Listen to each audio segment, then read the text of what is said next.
Buenos días, profesor. Buenos días, compañeros. El día de hoy les vamos a hablar sobre la cultura peruana y su relación con el medio ambiente en la época colonial. Nosotros somos el grupo 4 y estamos conformados por Ángeles Martínez Santiago, Campos Castillo Anderson Eduardo, Cumpa Santisteban Alexander, Rondoy Marín Fernando Jesús y Sanguinetti Díaz Jean-Luc Javier. De manera de introducción tenemos que durante el periodo colonial la relación entre la cultura peruana y su entorno experimentó transformaciones profundas que alteraron el equilibrio ecológico y social heredado de las civilizaciones prehispánicas. El sistema andino tradicional se había desarrollado de una manera armónica con la naturaleza, basada en el respeto hacia la Pachamama, que vendría a ser la madre tierra, además del manejo racional de los pisos ecológicos y la gestión sostenible de los recursos hídricos y agrícolas. Sin embargo, con la llegada de los españoles y el establecimiento del sistema colonial, dicha relación se vio drásticamente modificada. Analizaremos cómo los procesos políticos, económicos y culturales de la etapa colonial afectaron la ecología del territorio peruano, desde la destrucción de infraestructuras agrícolas hasta la implementación de sistemas extractivistas.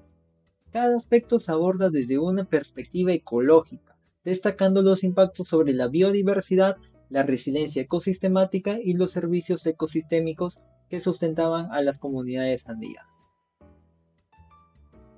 Ahora hablaremos de la guerra civil en la nueva colonia española.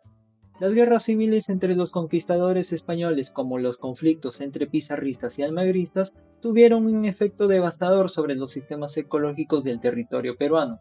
La destrucción de los andenes, canales de riego y caminos incaicos generó una pérdida significativa en la capacidad de resiliencia ecosistémica de los valles interandinos. Este deterioro afectó directamente la estabilidad de los y la productividad agrícola sostenible. El abandono de los campos de cultivo indígenas producto de la guerra y la movilización forzada alteró la gestión ancestral de los pisos ecológicos, favoreciendo procesos de erosión y degradación de tierras altas.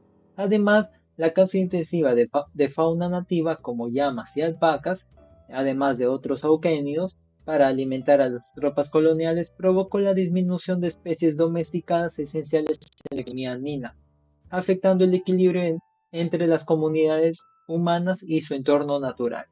Ahora vamos a hablar acerca del establecimiento del sistema de encomienda. La llegada del sistema de encomienda significó un cambio brutal.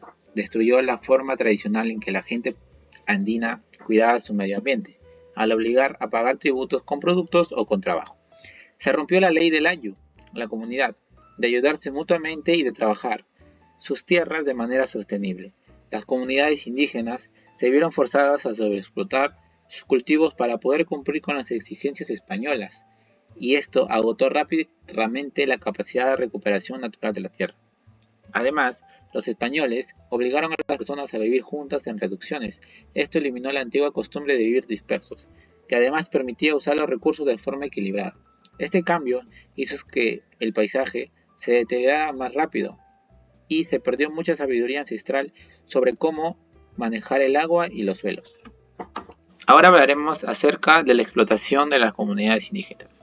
La explotación de los indígenas tuvo un costo ambiental y social altísimo debido al trabajo forzado y a las enfermedades. La población indígena cayó en picada, colapso demográfico. Esto provocó que enormes áreas de cultivo y andenes fueran abandonadas, causando erosión y la pérdida de tierras fértiles. Al mismo tiempo, las actividades coloniales exigían muchos recursos, se necesitaba mucha leña para la minería y los talleres textiles.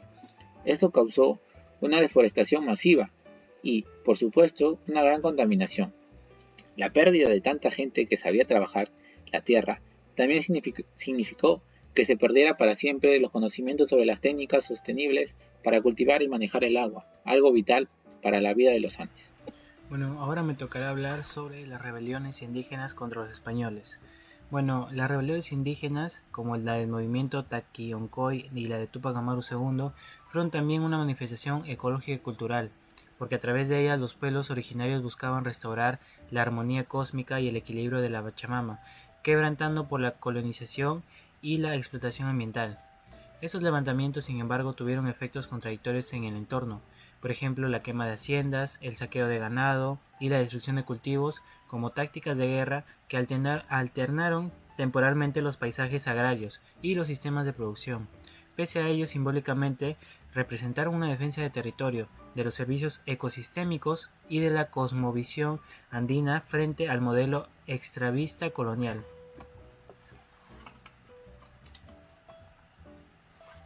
Ahora me tocará hablar sobre la minería colonial y el uso de la mita.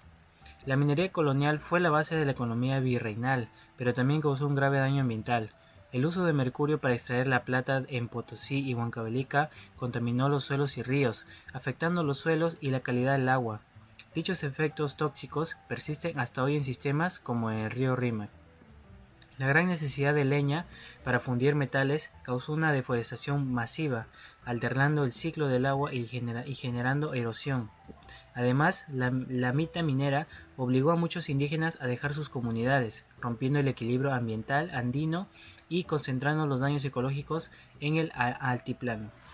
Ahora vamos a hablar de la evangelización y las misiones religiosas. El proceso de la evangelización también tuvo consecuencias ambientales significativas, pero también negativas, ya que al quitar sus creencias y adoración a sus dioses, eliminaron el culto a las huacas, montañas y ríos sagrados. Este cambio simbólico redujo la percepción ecológica del territorio como un ser vivo, debilitando las prácticas de conservación que protegían los ecosistemas locales. Además, en la Amazonía, los misioneros jesuitas y franciscanos impulsaron la tala de árboles que para traer cultivo europeo, que este proceso expandió la frontera agrícola y alteró los modos tradicionales de subsistencia basadas en la rotación de chacras y el aprovechamiento sostenible de los recursos forestales. Ahora vamos a hablar del desarrollo de las haciendas y plantaciones. El surgimiento de las haciendas en la sierra y plantaciones en la costa transforman la estructura territorial y ecológica del Perú colonial. La concentración de tierras fértiles y recursos hídricos en manos de los encomenderos y terratenientes redujo el acceso de las comunidades indígenas a zonas productivas, forzándoles a ocupar tierras marginales más frágiles desde el punto de vista ecológico. La introducción de monocultivos como la caña de azúcar, el trigo y la vid reemplazó la diversidad agrícola prehispánica basada en los cultivos nativos como la papa, la quinoa y el maíz. Este proceso disminuyó la biodiversidad agrícola, degradando los suelos y modificando la capacidad de carga de los ecosistemas locales. La introducción del ganado europeo como la vaca, oveja y caballos intensificó el sobrepastoreo y la capacidad del suelo, afectando los ciclos hídricos y la flora nativa andina. Por último, hablaremos sobre el mestizaje cultural y productivo. Este no solamente se manifiesta en el ámbito social, sino que también en las prácticas productivas. Se produce una hibridación entre las tecnologías agrícolas andinas y las europeas. El uso del arado y el buey se combinó en los sistemas de irrigación y terrazas incas, dando lugar a nuevos paisajes socioecológicos. Aunque algunos de estos intentos de adaptación resultaron fallidos, como la introducción de cultivos europeos en zonas no aptas, otras prácticas permitieron cierta resiliencia ecológica. Las comunidades campesinas mestizas surgieron como actores que mantuvieran parte del conocimiento ancestral de manejo de pisos ecológicos, que al mismo tiempo incorporaron elementos del sistema colonial. De este modo, el mestizaje configuró una nueva relación entre cultura y ambiente, marcada por tensiones, pero también por procesos de adaptación y resistencia. En conclusión, se sabe que la etapa colonial representa una etapa de inflexión en la relación entre la cultura peruana y su medio ambiente. El modelo extractivista impuesto por el sistema virreinal, centrado en la minería, en la concentración de tierras y en la producción por la exportación, desestructuró este equilibrio socioecológico andino, sustituyendo un modelo de sostenibilidad comunitaria por una de las explotaciones intensivas. La pérdida de saberes tradicionales, la deforestación, la contaminación minera y la degradación de suelos son una de las consecuencias que se marcan en el paisaje peruano hasta la actualidad. Sin embargo, la resistencia cultural y ecológica de las comunidades andinas permitieron conservar parte de su conocimiento ancestral sobre la gestión de territorios, la constitución de sus bases importantes por las estrategias contemporáneas de sostenibilidad y recuperación ambiental. En síntesis, la historia ambiental del Perú colonial demuestra cómo los procesos culturales, económicos y ecológicos se entrelazan profundamente y cómo la resiliencia ecosistémica de los Andes sigue siendo un legado vital para el presente y el futuro de nuestro país. A continuación responderemos las dos preguntas planteadas. ¿De qué manera el sistema de encomienda alteró la gestión ecológica tradicional de los pueblos andinos y qué consecuencias tuvo sobre los ecosistemas locales? El sistema de encomienda alteró radicalmente la gestión ecológica tradicional de los pueblos andinos al reemplazar el manejo comunitario del territorio, basado en el AIU, la reciprocidad y la administración complementaria de los pisos ecológicos, por una lógica extractiva orientada al tributo. La obligación de producir en mayor cantidad para los encomenderos y de brindar trabajo forzado incrementó la presión sobre los suelos, favoreció la sobreexplotación agrícola y minera, e introdujo especies ganaderas europeas que degradaron pastos y afectaron el equilibrio de la biodiversidad local. Además, las políticas coloniales como las reducciones concentraron poblaciones que antes se distribuían estratégicamente según las necesidades ecológicas del entorno. Este cambio rompió los patrones tradicionales de uso del espacio, deterioró sistemas agrícolas como las andenerías, aceleró la erosión del suelo y provocó la pérdida de saberes ancestrales sobre manejo del agua y agricultura sostenible. En conjunto, la encomienda produjo un profundo desequilibrio ambiental que debilitó la resiliencia de los ecosistemas andinos. Ahora la segunda pregunta planteada es, ¿cómo influyó la minería colonial y el uso del mercurio en la degradación ambiental y en la salud de las comunidades del Virreinato del Perú? Bueno, tenemos que la minería colonial fue la actividad económica más destructiva para el medio ambiente durante el Virreinato. En minas como Potosí y Huancavelica se utilizó mercurio o azogue para la amalgamación de la plata, lo que generó una contaminación severa de suelos, ríos y ecosistemas acuáticos. El vertido de residuos con metales pesados afectó la biodiversidad, envenenó los cursos de agua y alteró los servicios ecosistémicos que abastecían a las poblaciones.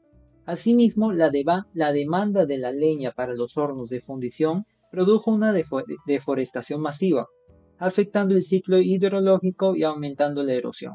La mita minera, que obligaba a miles de indígenas a trabajar en condiciones extremas, no solo destruyó comunidades, sino que también generó un grave impacto en la salud humana por la exposición constante a sustancias tóxicas.